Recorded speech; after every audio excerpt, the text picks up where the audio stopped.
ගොඩක් ඉස්සර කාලෙක මේ පේන අති විශාල හිමාල පර්වත කඳු වැටිය මැද හරිම ලස්සන නිස්කලංක පරිසරයක මහා විලක් පිහිටලා තිබුණා.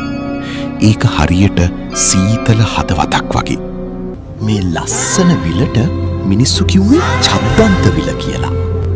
මේ විල වටේටම තිබුණේ හරිම සශ්‍රීක මල් පළතුරු වලින් පිරුණු ලස්සන වනාන්තරයක්.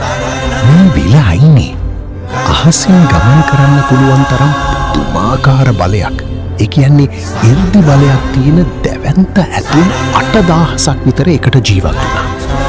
මේ මහා ඇත්රංචුවටම ናයකයා වුණේ අපේ බෝධිසත්වයන් වහන්සේ. උන්වහන්සේ චද්දන්ත කියන නමින් හැඳින්වුණු මුළු ඇඟම සුදෝසුදු පාට දැවන්ත ඇත්රජෙක්. මේ ඇත්රජුරුවන්ගේ උස රියන් 88ක් වුණා. ඒ වගේම උන්වහන්සේගේ දැවැන්ත දල දෙකෙන් සවනක් රැස්. ඒ කියන්නේ වර්ණ 6කින් ආලෝකය විහිදුණා.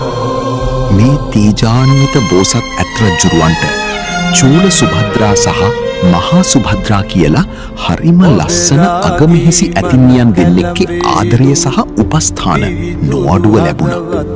මේ හිමාල වනයේම තියෙන නන්දමූලක කියන පර්වතයේ පිහිටි රන්වන් ගුහාවක් ඇතුලේ පසී බුදුරජාණන් වහන්සේලා 500 නමක් බොහොම නිස්කලංකව භාවනා කරමින් වැඩ සිටියා.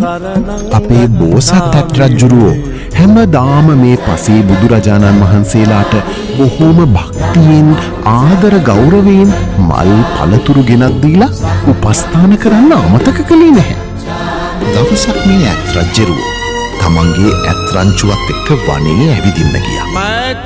මුළු වනයේම සල් මල් වලින් පිරීලා හරියට දිව්‍ය ලෝකයක් වගේ ලස්සනට තිබුණා. සල් මල් වල සුවඳ වනය පුරාම පැතිරිලා තිබුණා. ඉතින් මේ ඇත්රංචුවට හිතුණා මේ සල්වනයේ නිදහසේ සෙල්ලම් කරලා විනෝද වෙන්න. බෝසත් ඇත්රජුරුවෝ මල් වලින් පිරීලා බර වෙලා තිබුණු ලොකු සල් ගහක් ළඟට ගිහින් තමන්ගේ ඔළුවෙන් ඒ ගහට හිමින් පහරක් දුන්නා. ගහට පහර දෙනකොටම ඒ ගහේ වීලිච්ච අත්තක තිබුණු ලොකු දිමි කොට්ටක් එක පාරටම අප්පත් එක්කම පහළට කඩාගෙන වැටුණා. ඒ වෙලාවේ උඩු සුළඟ පැත්තේ හිටපු චූල සුභද්‍රා ඇතින්නගේ ඇඟටයි මේ දිමි කොට්ට වැටුනේ. දිමියෝ ඇඟ පුරාම ගිහින් ඇයට හුඟා කරදර වුණා. හැබැයි ඒ වෙලාවේ යටි සුළඟ පැත්තේ හිටපු අනිත් ඇතින්න, ඒ කියන්නේ මහා සුභද්‍රා ඇතින්නගේ ඇඟට වැටුනේ දිමියෝ නෙවෙයි. සුළඟට ගහගෙන ආපු සුවඳ සල්මල් රේණු වැටිලා මහා සුභද්‍රා ඇතින්න සම්පූර්ණයෙන්ම මල් වලින් වැහිලා ගියා. ඇය හරිම ලස්සනට දිලිසුණා. මේක දැකපු චූල සුභද්‍රා ගොඩාක් කේන්ති ගත්තා. ඇය හිතුවේ ඇත්රජුරුවෝ හිතාමතාම ඇයට දිමිකොට්ට වට්ටලා අනිත් ඇතින්නට මල් වැටෙන්න සැලැස්සුවා කියලා. තවත් දවසක මේ ඇත්රංචුව චද්දන්ත විලට බැහැලා හරිම සතුටින් වතුරේ සෙල්ලම් කරමින් නම් කාලේ ගත කළා. ඒ වෙලාවේ රංචුවේ හිටපු තරුණ ඇතුන් දෙන්නෙක් විලේ පිපිලා තිබුණු ලොකු හරිම ලස්සන නිලුම් මලක් කඩාගෙන ඇවිත් ඇත්රජුට දුන්නා. ඇත්රජුරුවෝ ඒ මල අරගෙන ඒකේ තිබුණු රේණු ටිකක් තමන්ගේ ඔළුවට ඉහිරවගෙන ඒ ලස්සන මල මහා සුභද්‍රා ඇතින්නට ත්‍යාගයක් විදිහට දුන්නා. මේ දේ දැකපු චූල සුභද්‍රා ඇතින්නගේ හිතේ තිබුණු ඉරිසියාව තවත් වැඩි වුණා. ඇය බෝසත් ඇත්රජු ගැන පුදුම විදිහේ වෛරයක් හිතේ බැඳගත්තා.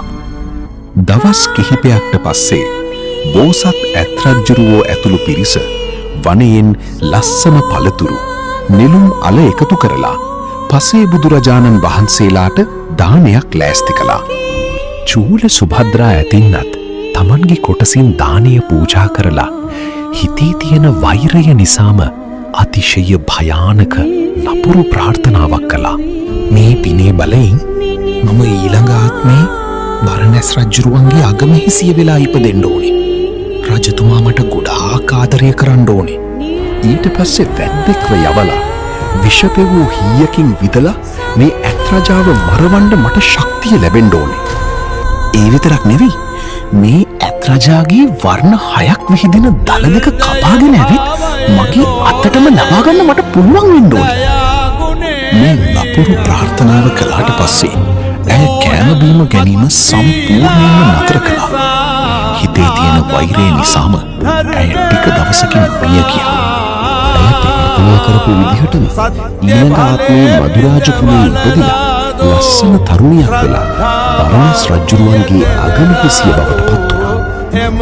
දවසක් මේ බිසවට තමන්ගේ පෙර ආත්මය මතක් වුණා.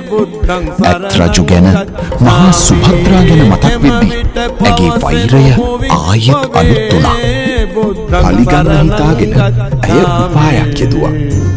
ඇඟේ තෙල් ගාගෙන කිලිටි ඇඳුමක් ඇඳගෙන තමන්ට ගොඩාක් අසනීපයි කියලා බොරුවට ඇඳේ වැතිරිලා හිටියා. තමන්ගේ ආදරණීය බිසවට අසනීපයි කියලා අහපු ගමන් රජතුමා කලබල වෙලා දුවගෙන ආවා. ඇවිත් ඇගේ හිස අතගාමින් ආදරයෙන් කතා කළා. රත්තරන් පාටින් බබලන මගේ ප්‍රිය බිසව. ඇයි මේ එකපාරටම අසනීප වුනේ? ඇයි මේ මූණ මැලවිලා ශෝකයෙන් ඉන්නේ? අනේ මගේ රජතුමනි, මට ලොකු දොළදුකක් ඇති වුණා. හැබැයි ඒක කවදාවත් ඉටු කරගන්න බැරි දෙයක්. ඉතින් මම මැරිලම යන්නම්. එහෙම කියන්න එපා දේවිය. මම මේ රටේ මහා රජතුමා. ඉතින් මට ඉෂ්ට කරන්න බැරි දොළදුකක් තියෙන්න පුළුවන්ද? මට කියන්න. එහෙමනම් රජතුමනි, ඔබතුමා මේ රටේ ඉන්න ඔක්කොම වැද්දන්ව අපේ මාලිගාව ඉස්සරහට එකතු කරන්න. මම ඒ අය ඉස්සරහ මගේ දොළදුක කියන්නම්. බිසවගේ කීමට රැවටුණු රජතුමා වහාම අනබෙර යවලා රටේ හිටපු 60,000ක් විතර වැද්දන්ව මාලිගාව ඉස්සරහට රැස් කළා. මේ වැද්දන් අතර හිටියා සෝනුත්තර කියලා හරිම ගොරහැඩි, බලගතු, ඒ වගේම බිහිසුණු පෙනුමක් තියෙන එක්තරා වැද්දෙක්. බැල්කනියේ ඉඳන් මේ වැද්දන්ව බලපු බිසව සෝනුත්තර වැද්දාව දැකලා මේ වැඩේට හරියන්නේ මූ තමයි කියලා තීරණය කරලා ඔහුව උඩට ගෙන්නුවා. මෙහෙන් උතුරට ගියාම හමුවන හිමාල වනයේ මහා නුග ගහක් තියෙනවා.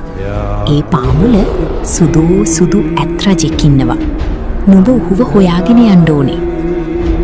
ඒ ඇත් රජාගේ දල දෙකෙන් වර්ණ 6ක ආලෝකයක් විහිදෙනවා. නුඹ කොහොම හරි ඒ ඇතාව මරලා ඒ දල දෙක මට ගෙනත් දෙන්න ඕනේ. මේ කතාව අහපු ගමන් වැද්දා බය වෙලා වෙවුලන්න ගත්තා. ඇතුන් 8,000ක් මැද ඉන්න ඒ මහා ඇත් රජුව මරනවා කියන්නේ ලේසි වැඩක් නෙවෙයි. අනේ බිසවුන් වහන්ස, මේ මාලිගාවේ ඕන තරම් රන් රිදී තියෙද්දි සවනක් රැස් විහිදෙන ඒ ඇතුන් මරවන්නද නුඹ වහන්සේ මේ හදන්නේ? අපිට පිස්සුද? වැද්දෝ, මට ඒ ඇත් රජා එක්ක පරණ තරහක් තියෙනවා. නුඹ මේ වැඩේ කළොත් මම නුඹට ගම්වර 5කුත් ඕන තරම් රත්තරනුත් දෙනවා.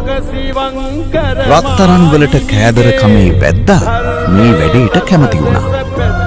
දේවිය ඔහුට ඇත් රජු ගැවසෙන තැන් සහ යන එන පාරවල් ගැන හොඳට කියා දුන්නා.